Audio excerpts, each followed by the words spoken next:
Yo, what's up guys, Sensus here, and today we're going to be doing an Assassination Rogue pre-patch guide for Legion. Now, much like my Subtlety Rogue guide, I plan on making an updated Assassination Rogue guide once Legion actually comes out, but in this video we're just going to go over some of the changes, talent setups, and some openers and rotations just to get you guys started. So let's go ahead and get right into it. Okay, starting off with spell changes. Crimson Vial, we already talked about this in my Subtlety Rogue pre-patch guide. It replaces Recuperate and it costs 30 energy and has a 30-second cooldown, and it heals you for 30% of your maximum health over 6 seconds. Next up we have Garrote, and the reason why I want to talk about this is because they changed it around quite a bit. Garrote costs 45 energy and now has a 15-second cooldown when used outside of stealth or when used outside of Subterfuge's 3-second duration. Now, one thing to note, Assassination is the only spec now that has poisons and bleeds. So Blizzard actually buffed the amount of bleed damage Garrote does, so whenever you can, it's good to try to get Garrote up on your kill target. Especially when you're about to burst with Vendetta and Exsanguinate. You definitely want to have full bleeds on your target just to get the most out of it. Outside of that, Garrote pretty much functions the same way as it did back in WoW, except for the fact that when used outside of stealth, it won't silence your target. Next up we have Poison the Knife. It costs 40 energy and has a 30-yard range, and it pretty much functions the same way as Shuriken Toss did back in WoD. It's a ranged ability and it'll apply a non-lethal poison to your target, so that pretty much means it'll apply crippling poison. Next up we have Vendetta. Now Vendetta pretty much functions the same way as it did in WoD, except for the fact that you no longer have the guaranteed crit from it. So you're still going to have all your damage amplified by 30%. So it seems the route Blizzard went with Assassination as opposed to WoD. Instead of making it more dependent on getting a big crit, it's more of just a consistent damage and bleed down spec. And finally we have Venomous Wounds, and they changed it from where you would regenerate energy just from Rupture to where you regenerate energy from all of your bleed abilities.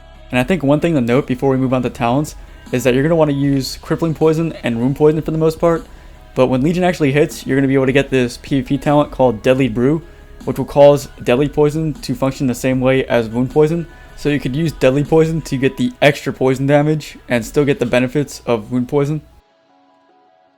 Okay, so moving on to talents, your basic cookie cutter setup should include Hemorrhage, Subterfuge, Vigor, Elusiveness, Internal Bleeding, Exsanguinate, and Mark for Death. Now I'm just going to take some time to talk about this setup. Starting off with Hemorrhage.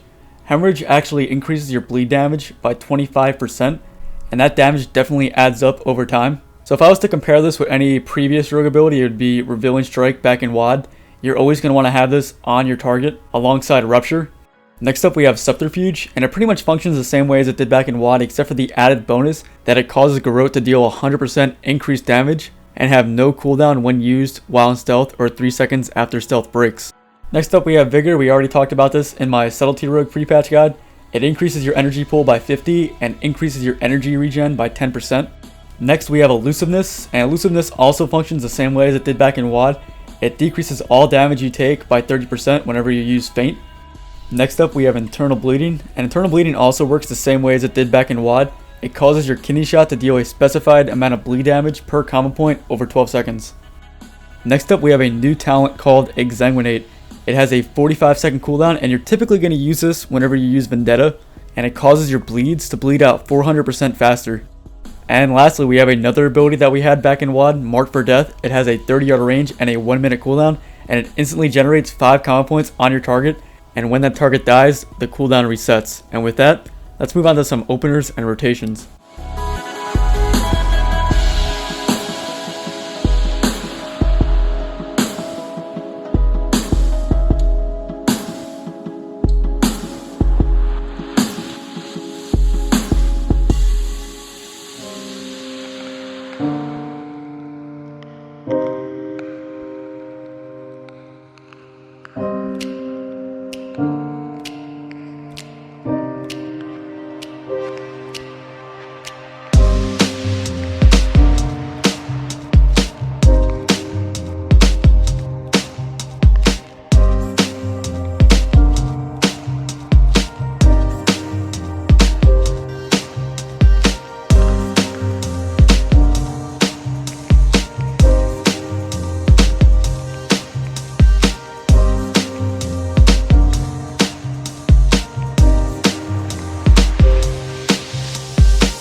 Well guys, that pretty much does it for this video. I hope this video helped you out. If it did, please be sure to leave a like and a comment. I'd really appreciate it. And of course, as always, thanks for watching guys. I'll see you next time.